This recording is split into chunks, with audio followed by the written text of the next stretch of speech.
그리고 이런 가운데 고은 시인이 지금 외신을 통해서 논란에 대한 입장을 밝혔습니다. 외신 인터뷰를 통해 첫 해명을 한 건데 이렇게 외신을 통해서 한 이유가 있을까요? 이 부분에 대해서는 아마 국내에 있는 많은 팬들이 상당 부분 자존심 상하고 실망했지 않을까 하는 생각인데요. 예. 이 영국에 있는 한 일간지 미러지란 데에 이제 저도 원문을 읽어봤습니다만 네. 본인은 나와 그리고 나의 부인에 대해서 부끄러운 일을 한 적이 전혀 없다. 그리고 진실이 밝혀질 때까지 기다리고 더불어서 창작 활동까지 하겠다라고 얘기를 했는데 그렇게 얘기하면서 해외에 이와 같은 언론에 인터뷰를 했는 이유에 대해서 뭐라고 얘기를 하냐 하면은 국내와 달리 해외에서는 이와 같은 진행의 경과에 대해서 잘 알지 못하기 때문에 내가 해외에 있는 언론과 직접 인터뷰를 해서 나의 진실을 밝히겠다 이렇게 얘기를 했는데 만약에 그렇다라고 한다고 하면은 팬들이 해외에 있는 사람만 팬입니까? 오히려 훨씬 더 많은 분들이 국내 팬들이 많고 국내에서 관심을 가지고 있는 분들이 많은데 오히려 국내에서 인터뷰를 통해서 이와 같은 그것을 진짜 무고하다면 밝혔으면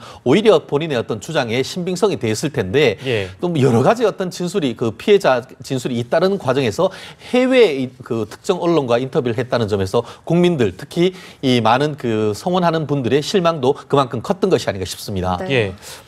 이런 부인 인터뷰가 나오니까 최초에 폭로하신 최영미 시인이 말과 글, 여기서 이제 표현이 지금 나옵니다만 괴물에 대한 말과 글이 모두 사실이다. 또 문화예술계 성폭력을 조사하는 공식 기구가 출범하면 상세하게 밝힐 것이다.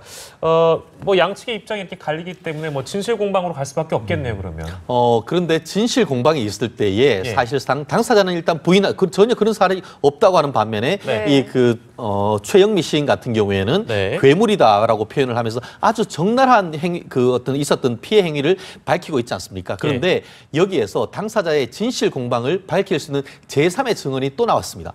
지금 박진성 시인이란 40세 정도 되시는 분인데 문단에서 상당히 이름이 있는 분입니다. 그렇게 하면서 내가 목격자이며 방관자이기 때문에 정말 사죄한다라고 하면서 2008년에 고은 시인의 어떤 발표가 있은 이후에 오후 5시경에 있었던 벌건 대낮에 있었던 공개된 공간에서의 어떤 고은 시의 만행에 대해서 아주 구체적인 행위를 밝혔는데요. 특히 이제 본인의 특정 신체 부위를 여성들이 있는 가운데 드러내고 또 여성들 그중에서는 가장 젊고 가장 이쁘다고 이 고은 씨가 불렀던 사람을 손과 팔 그리고 또 허벅지까지 만졌던 그런 행위를 아주 상세하게 적시를 하면서 최영미 시인이 밝혔던 내용과 거의 90% 이상 동일하게 어떤 반복되는 내용을 그대로 진술을 하고 있습니다. 그러면서 고은 시인에게 진실을 밝혀달라. 옛날엔 타진요가 있었다고 하면은 요즘 고은에게 진실을 밝힌다고는 이른바 고진요 같은 그런 요청을 하고 있는 것 같은데요.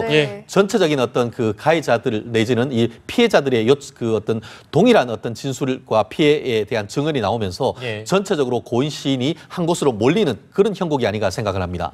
진실이 빨리 밝혀지길 기다리겠습니다.